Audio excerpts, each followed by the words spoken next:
The rain had been falling steadily since morning, a gray curtain that blurred the world outside my modest little bungalow in West Egg.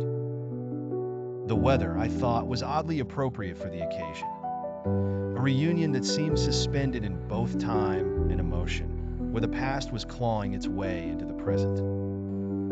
Gatsby had been a restless mess since dawn. He had sent over a gardener to tidy up my already modest lawn, delivered enough flowers to turn my home into a garden party, and even had a new clock discreetly installed on my mantelpiece. It wasn't just a meeting for him. It was the culmination of years of hope, effort, and obsession. By the time he arrived at my house that afternoon, Gatsby was barely holding himself together. His usual charm and confidence had given way to nervous energy, his hands constantly adjusting his tie or smoothing the lapels of his immaculately tailored suit. "Do you think she'll come?" he asked me for the third time in as many minutes. "She said she would," I replied, trying to sound reassuring. But even I felt the weight of the moment. Daisy's arrival wasn't just an ordinary social visit. It was a thread that tied two halves of Gatsby's life together, and he seemed terrified that it might snap under the tension. At last, there was a knock at the door. Gatsby froze mid-step, his face pale. "Do I answer it?" he whispered. I rolled my eyes. "Relax. It's just Daisy." But when I opened the door, it wasn't just Daisy. She stood there, framed by the drizzle, her pale dress clinging lightly to her figure, her eyes wide and curious. She smiled at me, a soft, hesitant smile that carried with it years of memories and a touch of uncertainty. She stepped inside, shaking off her umbrella, and immediately took in the transformed room with a curious glance. "Nick, you didn't tell me you'd redecorated," she teased, her voice light and melodic. Before I could respond, Gatsby appeared in the doorway, his presence unmistakable. For a moment, neither of them spoke. Daisy's smile faltered, and her expression shifted, surprise, recognition, and something deeper that I couldn't quite name. Gatsby looked at her as though she were a vision, his breath caught in his throat. "Daisy," he finally managed, his voice barely above a whisper. "Jay," she replied, just as softly. The air between them seemed to crackle with unspoken words and unresolved emotions. It was as though the years they had spent apart had collapsed into a single moment, and neither of them knew quite what to do with it. I excused myself under the pretense of fetching tea, though truthfully, I needed a moment to escape the intensity of the room.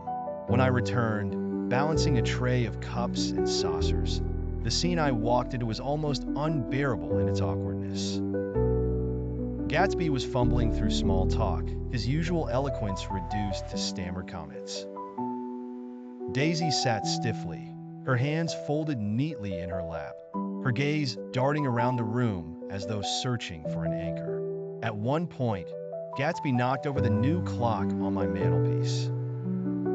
He caught it before it hit the ground, muttering an apology, but the moment wasn't lost on anyone. The fragile piece of time seemed to symbolize everything precarious about their reunion. Finally, I couldn't take it anymore. "Why don't we all take a walk? The rain's letting up," I suggested, eager to break the tension. Both of them agreed with a little too much enthusiasm, and within minutes, we were on our way to Gatsby's mansion. As we approached the towering estate, Gatsby seemed to regain some of his composure. This, after all, was his domain, the stage he had built for this very moment. When we entered, Daisy gasped softly. The grandeur of the house was overwhelming. The marble floors, the soaring ceilings, the glittering chandeliers. Gatsby led her through the rooms with a quiet pride, pointing out pieces of art, fine furniture, and other treasures. Daisy followed him, her eyes wide, her fingertips brushing against the edges of tables and chairs as though to confirm they were real. In his bedroom, Gatsby opened a closet that seemed larger than my entire house.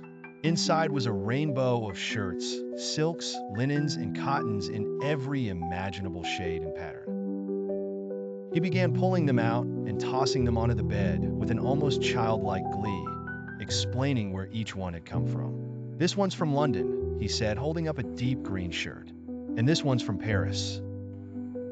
This one, custom made in Milan." Daisy stood by the bed, staring at the growing pile of fabric.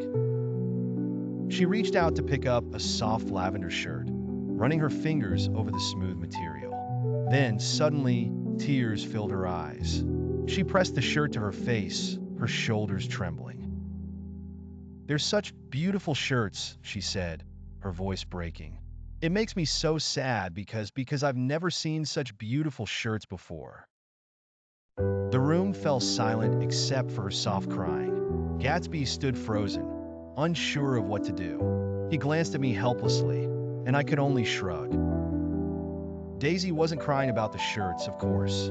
She was crying for everything they represented. The years they had lost, the life she might have had with Gatsby, and the bittersweet realization of his relentless devotion to her. "Daisy," Gatsby said finally, his voice tender. He moved toward her, his hand hovering uncertainly near her shoulder. "I did it all for you.